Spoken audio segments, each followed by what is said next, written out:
Welcome. Good afternoon. We made it this far. Conferences are really tiring, aren't they? It seems like they shouldn't be because you're sitting and watching lectures all day, but that's hard to do. It really is. So I'm Rachel, and this is Techniques for Writing High-Quality Code. I'll start by saying if you were here, you're probably interested in improving your code, being a better programmer, and you may have been seeking out many of these techniques. So you might even know some of them already, or maybe all of them if you read a lot, and that's awesome. You might not agree with everything either. That's also okay. So this is a bit fluid, and I'm going to keep repeating the mantra that you need to stop and think about the kind of code you're writing and discuss it with your team and make metrics and standards from that. So those are some things to keep in mind, right? You may know some of this already. Some techniques are very basic, a little more advanced. Really depends on where your skill sets are. Another thing too is high-quality code looks different depending on what language you write. High-quality SQL code looks very different from high-quality C# code, right? Even bad quality SQL and C# look different because they're two different kinds of programming languages. One is specifically for databases, and the other is general purpose, or JavaScript, or F#. So everything looks different. There are some common factors across languages that help make them higher quality, such as like not repeating yourself and using patterns and some things like that. So those kind of things, you might see a common thread that you can use. Also, quality looks different from person to person and team to team. So you're going to have to sit down with your team and make some quality standards for your code if you really care about quality. So I've gone online and I've asked people. Twitter's been the latest, but I've asked many times in many different social networking sites as well as in surveys, like how do you describe high-quality code? And a lot of people had a lot of things to say about that. Simple, predictable, works. I mean, technically, right? A lot of folks said no surprises. Programmers are just no fun, right? No surprises. Consistent, maintainable, smart aleck comment. I said attributes, so he said test attribute. Yeah. High cohesion, loose coupling, readable, simple, clear. Oh, these sound really good, don't they? Modularized. I like all those things, right? Readable means unsurprising. That's my teammate. They don't like surprises. They don't like them from me, especially. Readable, fewer abstractions, decoupled, documented even. Oh, I like the ones, people who care about the new developers. We do have new developers, right? Readable, not surprising, it works. Readable, there are tests. So many things came up, like predictable, documented, right? Documentation is kind of helpful. Secure, commented. Then we have things like consistent and modular, and the fact that it works is my favorite. And then we start getting the bigger answers. Reusable. Everybody was shouting reusable, testable, loosely coupled, maintainable. And readable has been the #1 comment for hundreds of people, no matter how many times I ask. Readable. But then when you think about it, what's readable? All right, readable to one person is not necessarily readable to another. If you take a child, they might only be able to read easy books with small words. If you take an adult, they can read maybe Shakespeare. Actually, a lot of adults can't even read Shakespeare, right? So readable, even, to think about that, varies from person to person, and what makes code readable.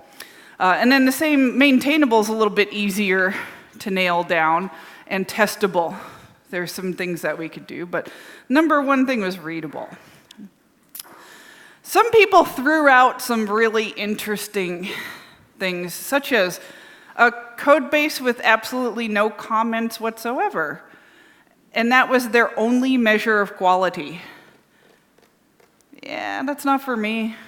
You know, I have things to say about comments later, but I think having absolutely no comments should not be your only measure of quality.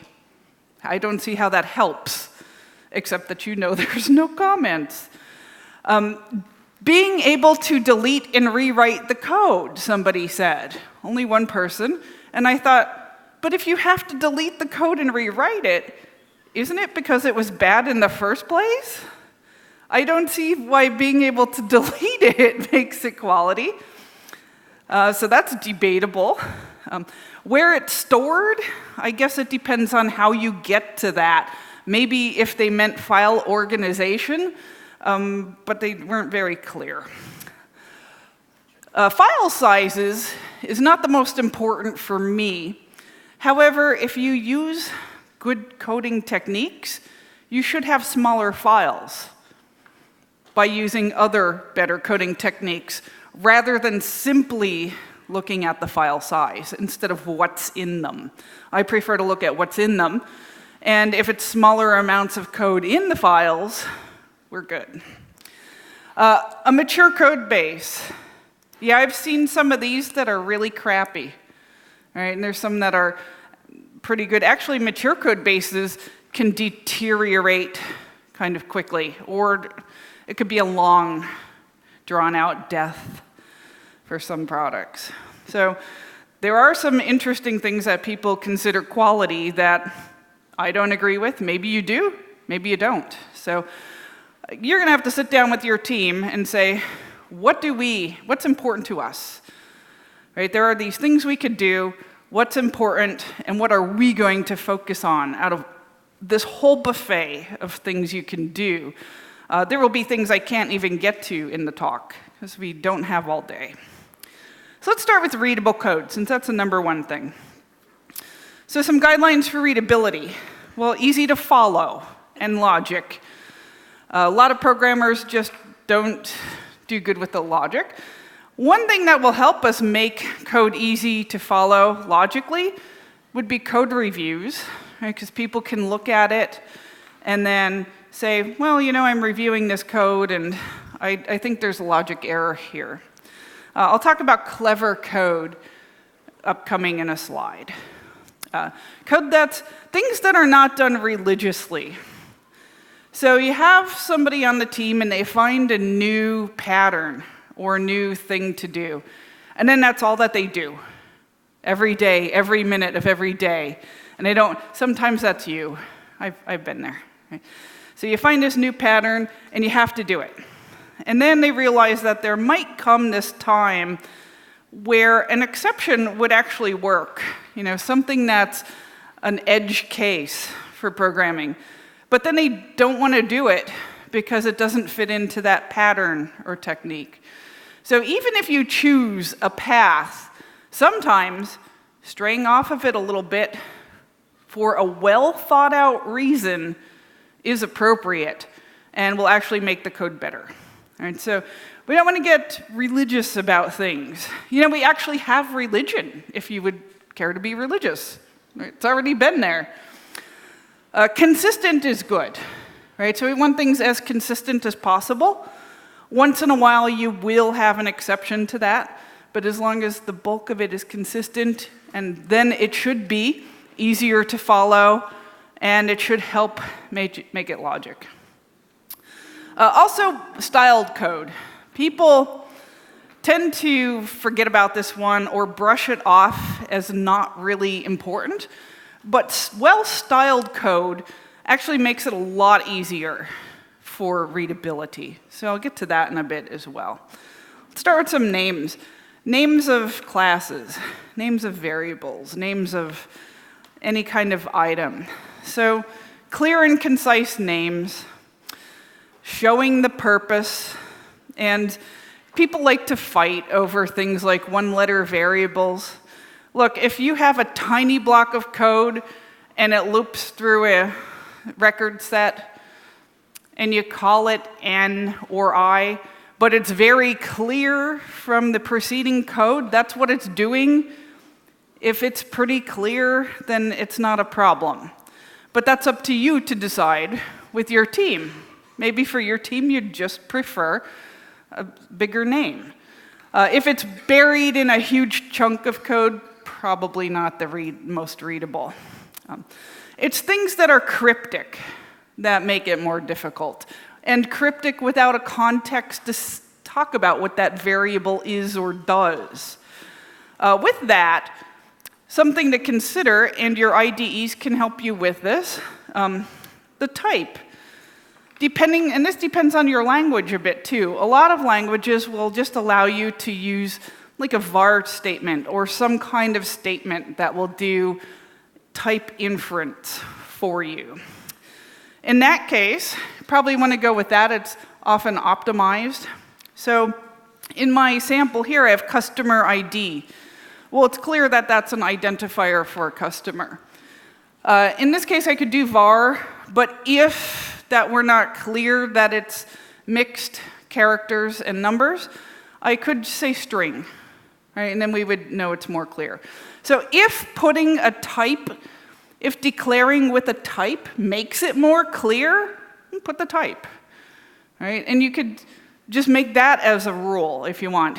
We'll use var or inference until we have this case where we don't know what it is.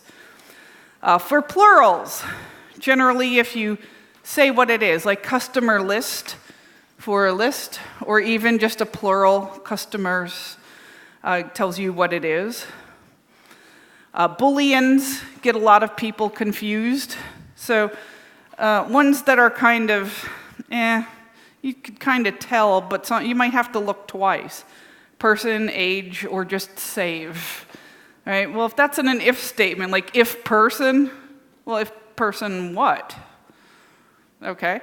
You know, if save, that's a little weird. Right? But if you take booleans and do like an is, has, can, well, is person, yeah, that makes more sense. If is a person. Has age, if has age, or can dance, or can save.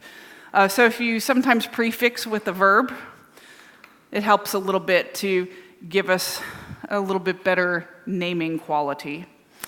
And there's a lot more you could do for naming, but these are some of the low-hanging fruit that make it a little bit easy.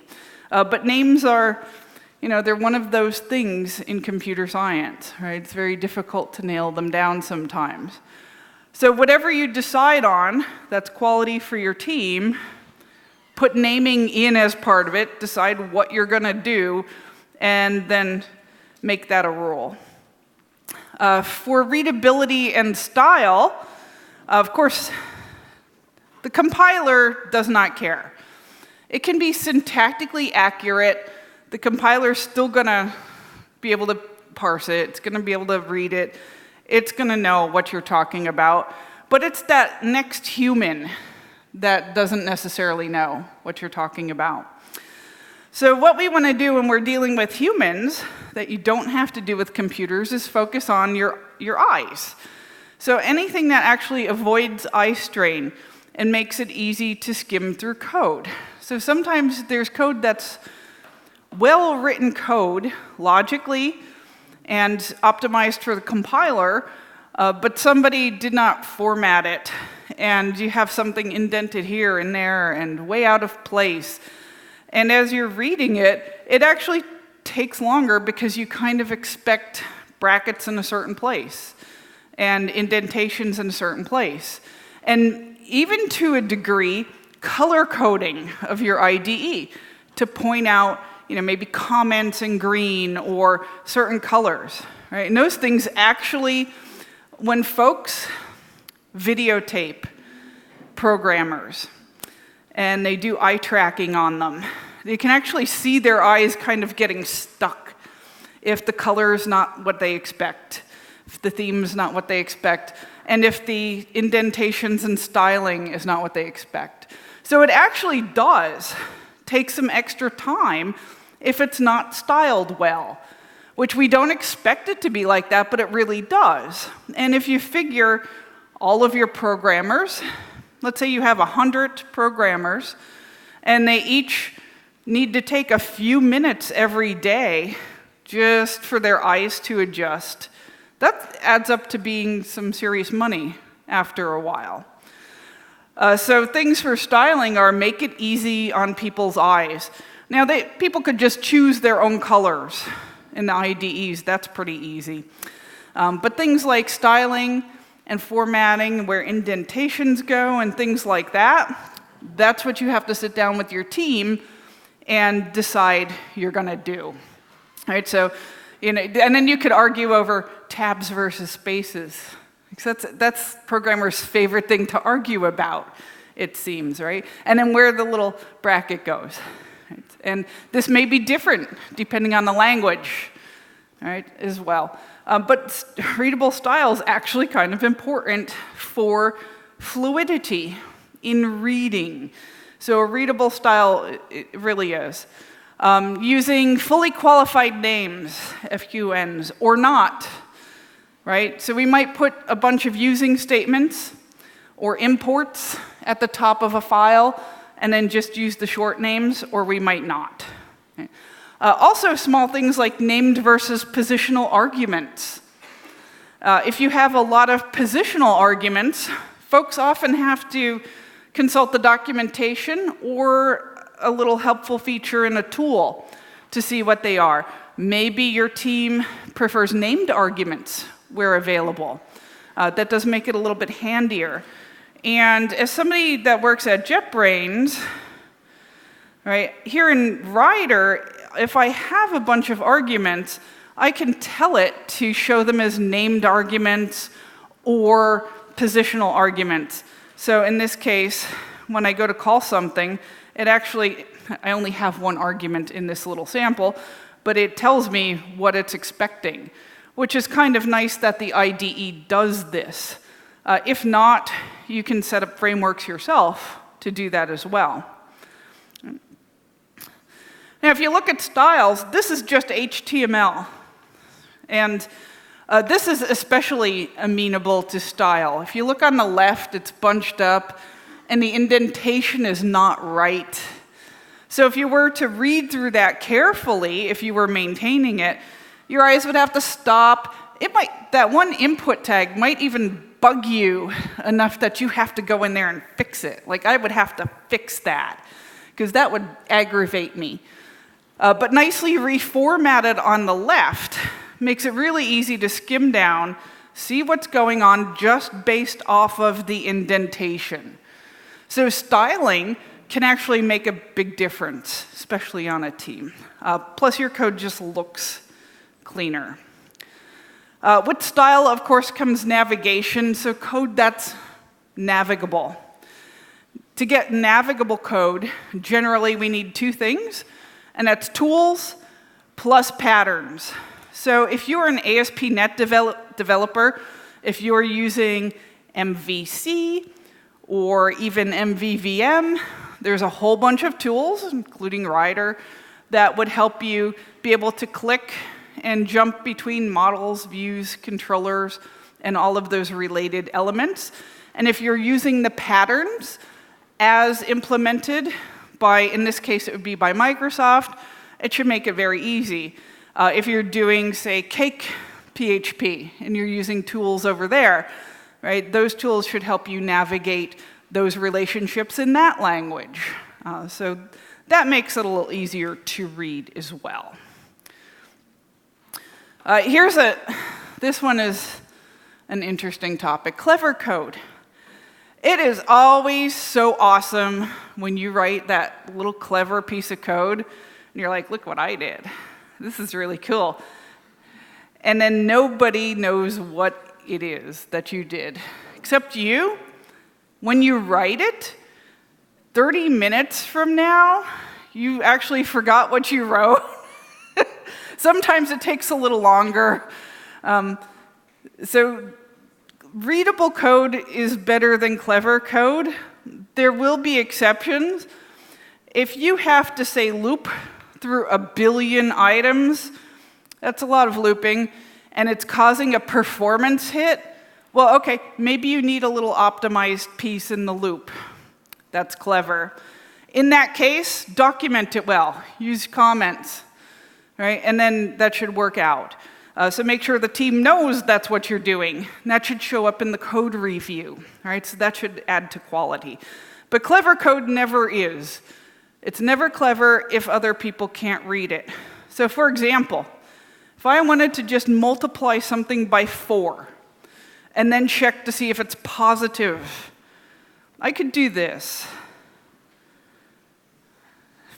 The hell is that? I know, right? Like you're going, I don't want to maintain this BS, right? Or I could write that. Okay, you know what's happening on the bottom. That one's pretty readable. The top one, okay, see what you're doing. Genius, right? No, not so much when somebody has to maintain it. Now, maybe in a billion loops, you might need the top one for performance, but then a comment that says why you did that, also what it's doing at that point. Same thing here, just a really simple JavaScript. Log the word hey if something called foo is true. So I have 2 lines of code, and then this. I mean, it works. Yeah, foo and bar. That tells me a lot. Or I could do that, and you actually know it's an if. And when you get to languages like JavaScript, JavaScript just lets you do anything. JavaScript is like, is that a cliff? Go ahead, jump, I dare you. That's JavaScript. It will let you do that. And people go, okay, and they jump right over. So maintainable code. We've all been here. You've been to this place. We don't like it. I think that's a bicycle tire. I'm not sure. It's terrible. I've seen this code many times. So what we need to make, and maintainable and readable often intertwine. Hopefully not like that. But the principles kind of flow between both. So consistent and logical directory structures. So again, if you're using patterns, MVC, or MVVM, or any kind of like an object-oriented pattern, and it's consistent, you should be fine. Right? Makes it organized, makes it much better to work with. And this you probably already have, though I've seen problems with that. Some single class profile is a good rule of thumb. There are some exceptions. However, I said before, not to get carried away with patterns or concepts. I once was at a client, and they said, we're doing solid. We are doing all this. Look at, but we're having some problems. When I try to load this solution in Visual Studio, it takes so many minutes to load, and sometimes it can't load. That's because I have like 100 projects in here or more. And I'm like, wow, that's kind of big. Okay, so we go and we look. And here, there was one solution with over 100 projects, and each project had one file in it, and that file was a class, and it just had one class in it. So they thought single responsibility principle meant one class, in one file, in one project. And you should have all of those. Yeah, you're laughing, you didn't have to maintain that. Yeah, right? Right? And I'm like, my rate is going up right now. Right? I'm charging twice as much for this, for each class. So I was like, well, technically you are doing single responsibility as far as you could take it. But sometimes doing that causes problems. So yeah, don't do that. So you want to follow patterns and conventions, but again, don't get all crazy about it. Think about it first. Say, will this cause problems? Right? If I'm doing this, can I project how this is going to play out from your experience? Something else I found that helps is configuration in a single location. A lot of apps have configuration all over the place. And of course, loosely coupled code is better. So we try to do things like dependency injection, and that helps decouple code. So the harder the dependency, often the tighter the coupling. So organize your code well, get something like this. I would rather work with that. For functions, the same thing as variables, descriptive names. When you're writing functions, though, you might want to prefer exceptions over return codes. So, for example, if I have a class and it has a method in it, and you've seen this kind of thing before, has some if-thens, and perhaps something causes an error, it might return a value, or if it doesn't quite work out, it might return an error code, and then somebody up here has to pick that up. All right, so returning an error code had been a traditional way of programming for a long time, but that could lead to problems, and the main problem is the caller of the code doesn't always care about the return value. Now, in an API, yes, that's the whole point of an API call, generally, is to send some data and get a return code as to its status. But we're talking about just a function here. So if you can instead do something like try catch blocks, right? So try something, catch it and throw some error. I should actually have throw new error in here, but you want to catch it and throw an error. And then whatever you do, I see this all the time. Don't catch an error and then do nothing. I mean, almost every code base, I see that people are eating errors. Don't eat them. Like, do something with them. What happens then is the user goes, this isn't working, but I'm not getting an error. Maybe it is working, I don't know. And then a lot of time goes by, and then this surfaces, like, oh, oops, there's a problem, and that is why. Side effects you might want to avoid as well. So for functional programmers, stand up and yell, go ahead, functional programming. That takes care of that. But be aware when you create members off of a class or members that are available at a broader scope, if I then change those, that can cause side effects. All right, so you want to be aware. Sometimes you have to use class-level data in an object-oriented programming system, or even procedural. However, be aware of the side effects. Right? And sometimes that can lead to readability or maintainability issues. If you have a function, it's probably better to roll everything into one little object to pass than 20 different arguments. If you could roll them up into one. Take your big monolithic pieces of code and break them down. There's an acronym called FIRST.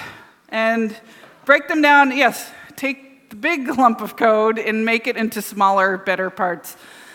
Focused, which would be single responsibility, also dry code. Independent, so that they can be unit tested and testable. Reusable, we'll talk about that in a bit. I don't really want to reuse the poo, though, but you have to reuse the code you're breaking down. Make them small, and then testable. All right, so if we do the first acronym, that should help us with some code guidelines. So the bigger stuff, try to refactor that to extract the smaller parts into discrete testable units, and also hopefully reusable. So that's our first acronym, the first one. So what that is, don't repeat yourself. So we know copy and paste is bad, right? That's An easy violation of dry, because we know we're literally repeating. And then at that point, whoever maintains it has to check all those places that the code was pasted. But don't repeat yourself also affects code where you didn't copy and paste, but this piece of code does the same thing as another piece of code. So for that, you could do code reviews to go in there, look at your code, say, we have this block of code and it does X. Do we have other blocks of code that do the same thing, even if they weren't copied and pasted? So your logic ends up being repeated as well.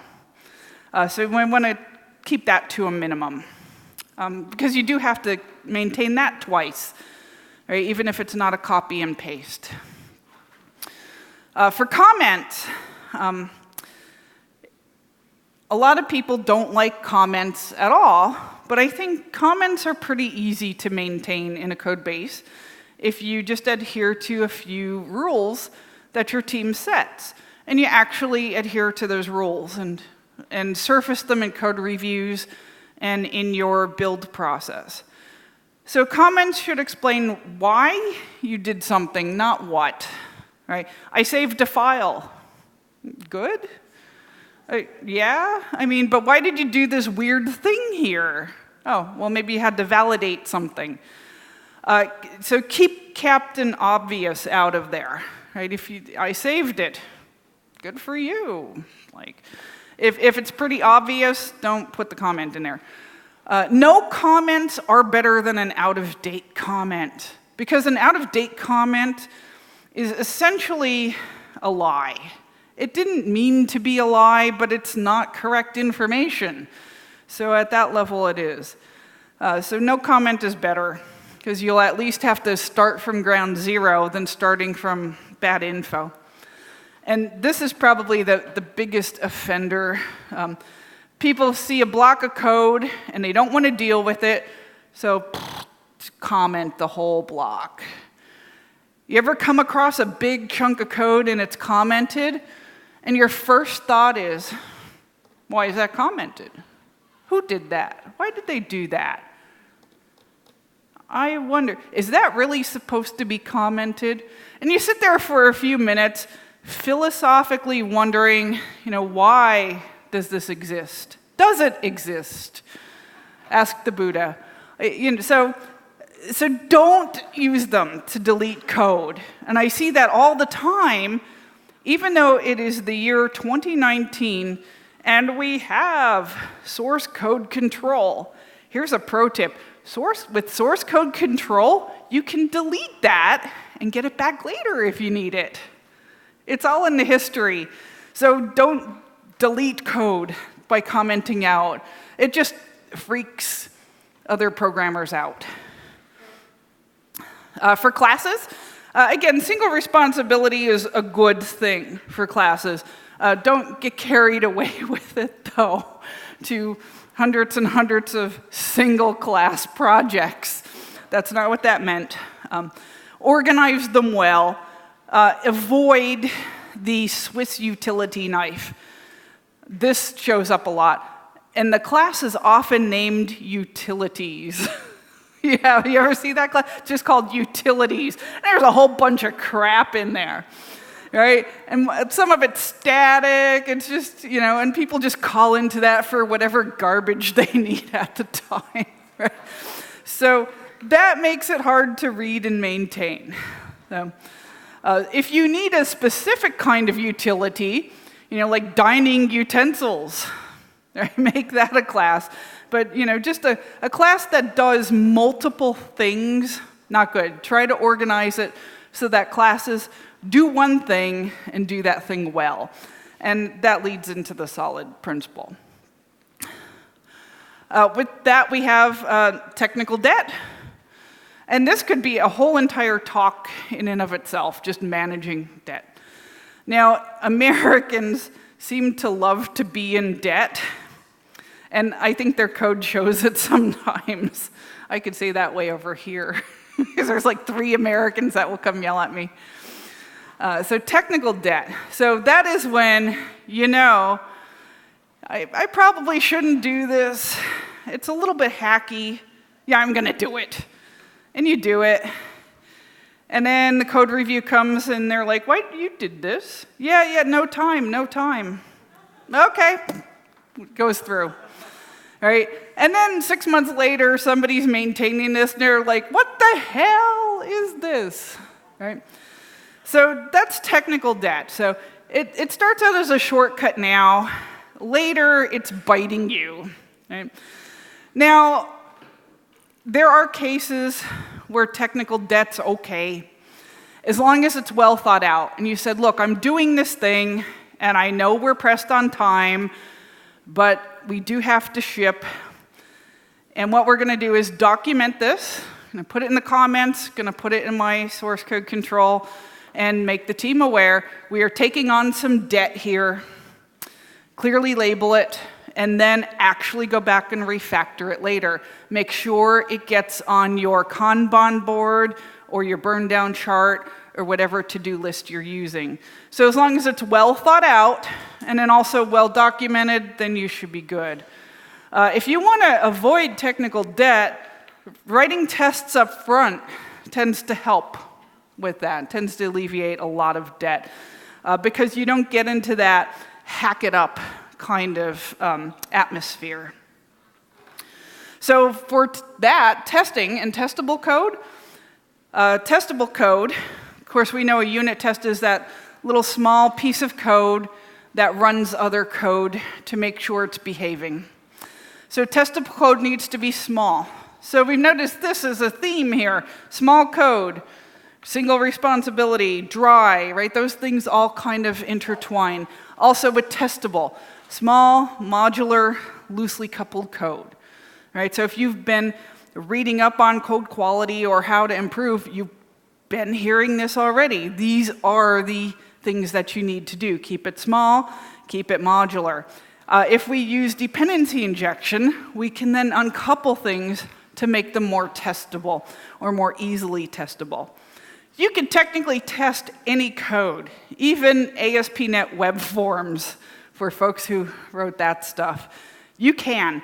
It's just not always easy, right? So if we want it to be easy to test, easy to read and maintain, then we want to keep it small and modular. Reusable code. So that was one of the other, these things, testable, maintainable, readable, reusable. They're the top 4 things people said they wanted for quality code. Now, when we think about reusable code, this one's a little bit special. Reusability is usually dry code, right? Because it's one time, not repeated. It's small, right? So we need to reuse small pieces. We can't reuse entire systems. That's not a thing. Modular, usually injected or injectable, and generally more generic, although not all the time. Those are features of reusability. Also features of readable and maintainable, right? So see how these tie together. But there are things to consider for reusability. Everybody says, I want to write reusable code, but I see few people saying, wait, this code I'm writing right here, will it be reused? Not so much is it supposed to be, because the answer to that always ends up being yes, without thought. Will it, though?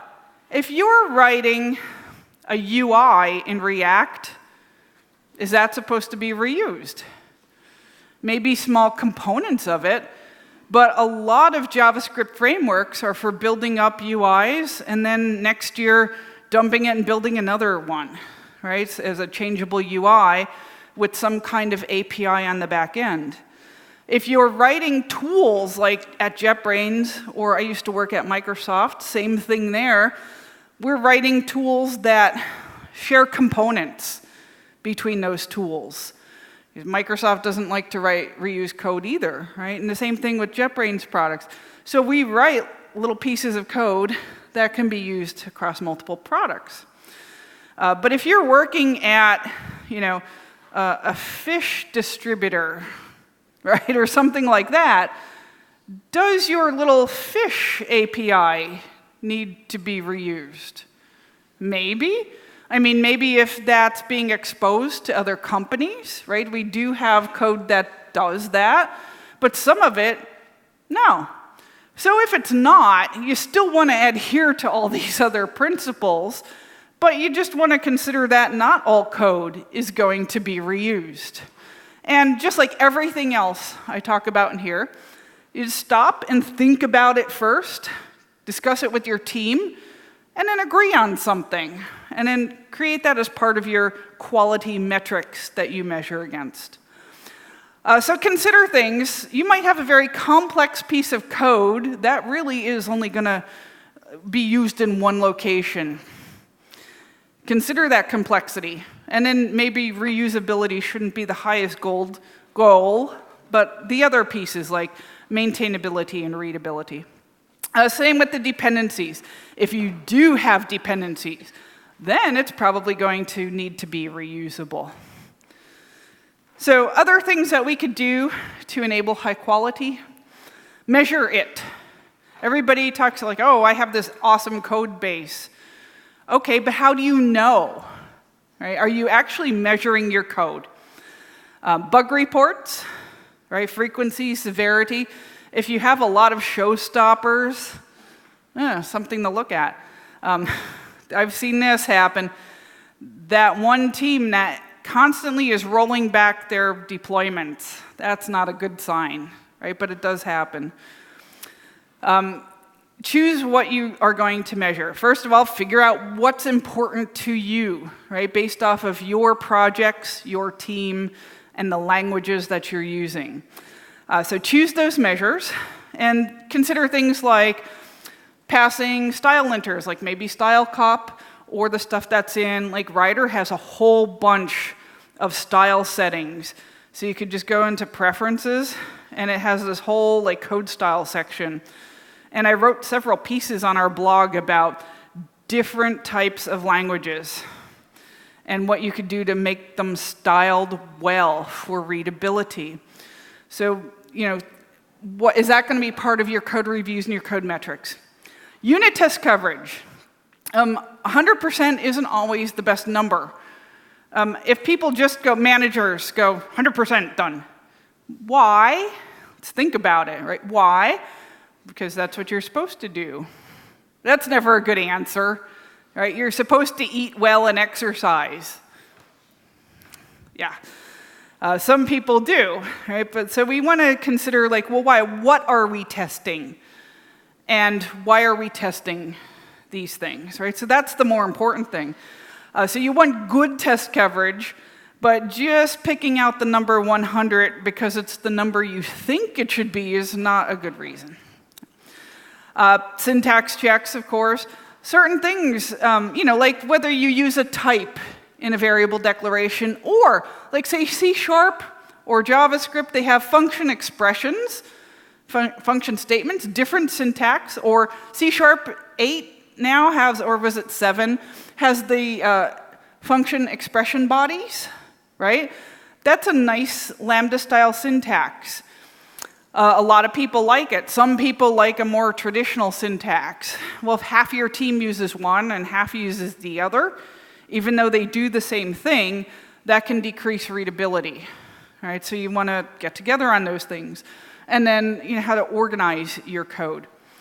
Now, whatever you pick as your measures of quality, automate them, right? Get somebody to add in, linting or write some scripts, right? You could go out and use PowerShell or Groovy, stuff like that to write little scripts, or like Gradle scripts. You could write them, automate, actually scanning through the code and looking for stuff. There's a lot of tools to help with that. And then this way, when people do a build, you can actually pick it out. And then, of course, being a JetBrains person, Writer has a lot of these things. Other IDEs do as well, right? So we're not the only ones, but they do have static and on-the-fly analysis of your code to help keep your styles together, and other metrics that you choose. So you can integrate it right into the tool. So whatever the team decides, somebody sets it up in the tool, shares it with the team, And then you have something helping you as you write the code, which makes it a lot easier. Plus, it'll make it help out with the bugs, right? Because a tool is telling you, well, you did this or you didn't do that. Processes can enable good code. It won't automatically help. And if your process is broken, it can make it worse, right? So if Agile works for you, use it, or Scrum. Or even what I call Scrum but, which is we're doing Scrum, but, right? That's okay. Are you consistently doing whatever but you're doing? That's fine, as long as you have a process and you stop and think about that process and modify it and improve it when you find kinks in the process, then you're going to keep adding to the quality of the code. DDD can help with some of these. Even waterfall. I've had successful projects with waterfall. I'm also old, and I've been around for a while. So this was very popular at one point before Agile was the thing. But whatever process you use, right, as long as you're improving it and consistently using it, it should help enable good process. Also, code reviews. Do them. Do whatever you can. Do small amounts. Take your time. Do spot checks. Have the juniors review. But code reviews are good. The more code you read, the more you can write it better. And the more you could see perspectives from other coders. People hate code reviews, though, and this is why. That person. You have that person, right? Are you that person? Don't be that person, right? So code reviews aren't about who's better. It's about, hey, did this fit our standards and metrics? Do we see any obvious errors? Are there things we could do to improve the code? It's not about who's a better programmer. So critique, but don't criticize people. That's just being mean. Don't forget to call out the good code also. Oh, this was awesome, you did that. That's a very clear, readable piece of code. You don't have to nitpick. Right? If somebody has an extra blank space, let the editor clean that up. Right? Don't bother with stuff like that. If you set those in style rules, it should be fine. For code reviews, as well as your automated process, set your goals and metrics. What is the goal of our reviews? Well, it should be enabling quality code, right? Measure outcomes of reviews. Don't just review code or even doing a retrospective and then go, oh, we're done. No, actually, keep a little running tab. Like, we did these reviews. Has it been working well? Have the reviews actually, do they help me? Do they help the team? Do we need to change them? Just set up a little checklist when you do it.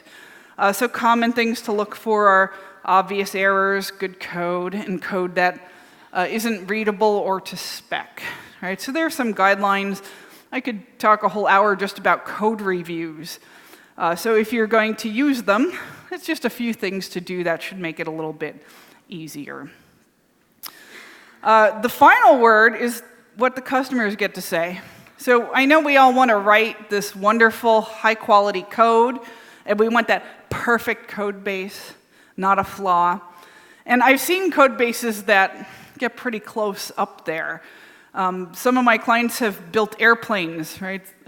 Those kinds, and they have to. They have very strict guidelines. However, if your customer, after you build a product, if the customer doesn't like it, it doesn't matter how high of quality your code is, you have a different problem, right? So remember that no matter how quality the code is, you still have to go to user acceptance at some point. So sometimes there might be some trade-offs where you might take on some technical debt, as I mentioned before, to be able to ship the product and then actually have a product that people like.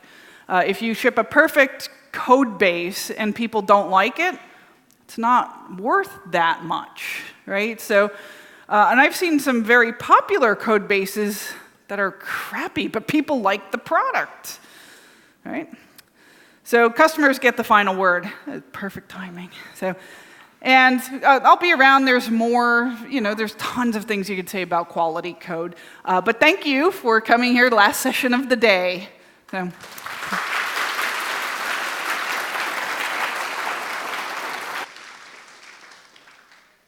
So do you have any questions? Anybody?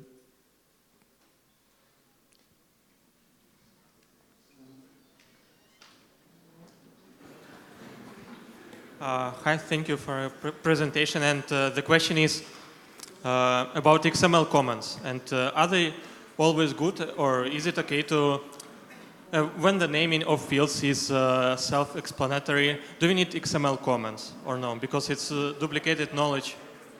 And OK. It's a little hard to hear. So did you say XML components? XML comments. Oh, so XML comments. Yes, documentation in a code, when it duplicates the name of property. Yeah, actually, I've seen code bases that have done very well with the XML comments. Or in C#, you get the triple comment, and you put it in front of a method, and it describes the method, and it has metadata. And then you can produce documentation from it. I've seen people be very successful with that. It is something that you need tooling for to help you, and you have to make sure that people keep up those comments and don't let them get out of date, is probably the important things. But as long as people are very strict about keeping it up to date, and you make sure that, like your build process says, did you change the comments, and your code reviews check for that, then you should be OK. But this is like against of dry principle, right? Against which one? Dry. So well, they're just comments, though, for documentation. I mean, if you're repeating the same comment over and over, you probably don't need to do that. I mean, you have some class, and you have very good names for properties. And then you document all those properties, like, as example, customer ID and XML comment. This is customer ID, and then price, and this is price. So you duplicate yourself. And then when you change the name of the fields, or you copy-paste this class, change something, you forget to change XML comments, and this is misleading. Right. So yeah, so that's where I said if you can keep up with XML comments and be very strict about it, then you can have something successful. I'd say a lot of people don't do that. So for comments, I normally myself stick to regular comments. But I also tend to work more on products that actually have a documentation team as well. But at Microsoft, they would actually use the XML comments. And they do actually build some of the documentation from those. But you can have issues with things being repeated like that, right? So you do have to be very strict about it. And you do have to go in there and make sure they're up to date. So that's probably going to be one of the more difficult things in your code base, is just keeping those up to date. OK, thank you. Yeah, it's hard to stay dry with that, though, if you're repeating the comments over and over again. Thank you for a good talk. I have a question regarding the, a typical system has a huge part of it when no one wants to touch it, or everyone wants to wash their hands after the touch. And typically their usage comes up to the copy-paste something because they don't want to change anything because it's everything. So what would you suggest to start with handling this system? Maybe unit testing or refactoring or some abstraction or something. What to start with? Yeah, so this is the one where you want to take that big pile of poop and reduce it into the smaller ones. So usually that kind of code is usually a monolith, right? And it's often just piled up. So what you want to do is take a look at that code base, possibly even write some scripts to go through and give you stats about how many classes are in it, how big the files are, unless you are familiar with what it looks like already. So you want to kind of see what you're looking at. And then start with refactoring, right? See where you could take classes and actually separate them using SRP. As you start making them as small as you can, that should kind of help dovetail into testing. So get your test framework set up and ready to go. And as you start moving code into its own namespace and its own classes and kind of re-engineering that a bit and breaking it down, get the tests in there as soon as you can. But usually those you can't just sit down, you can, but it'll be hard, just to sit down, get up a bunch of tests and try to start testing it, because often it's really big methods that might do multiple things that they shouldn't. And what you want to do is take out each of those different things, like saving a customer, showing a dialogue, and doing something else.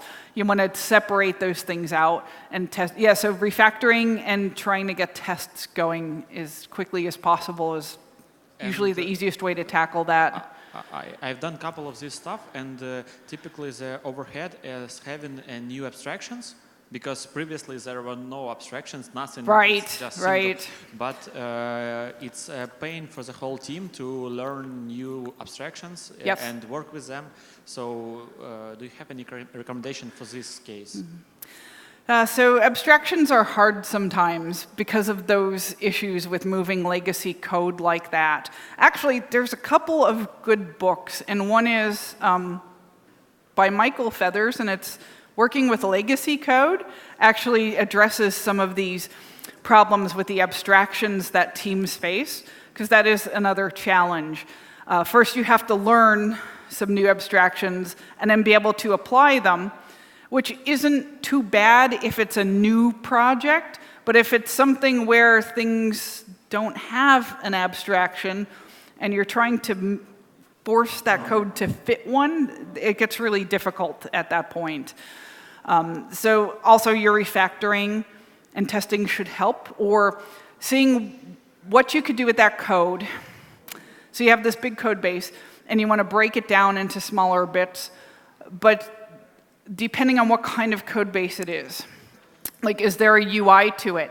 Might you need like an MVVM type of pattern for the UI part that's not being used?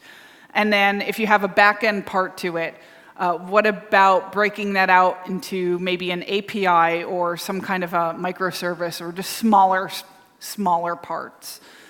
So those kind of things would lend themselves more to using patterns, right? And with that will come the abstractions and should make it a little bit easier for you. So combining patterns with abstractions will be better to understand. Yeah, and technically patterns kind of are abstractions, right, over things. And models are as well. So you might need to go in and model some of this, but that should help. If you try to do the testing, keep it smaller, and then start to create new patterns and organization in the code base, then you could take a big tangled mess and break it down a little bit easier. But it's never easy doing it from legacy. It's never easy. The new stuff is much easier, just doing a new project. Thank you. Unfortunately, we have no more time for questions. So give Rachel another round of applauses.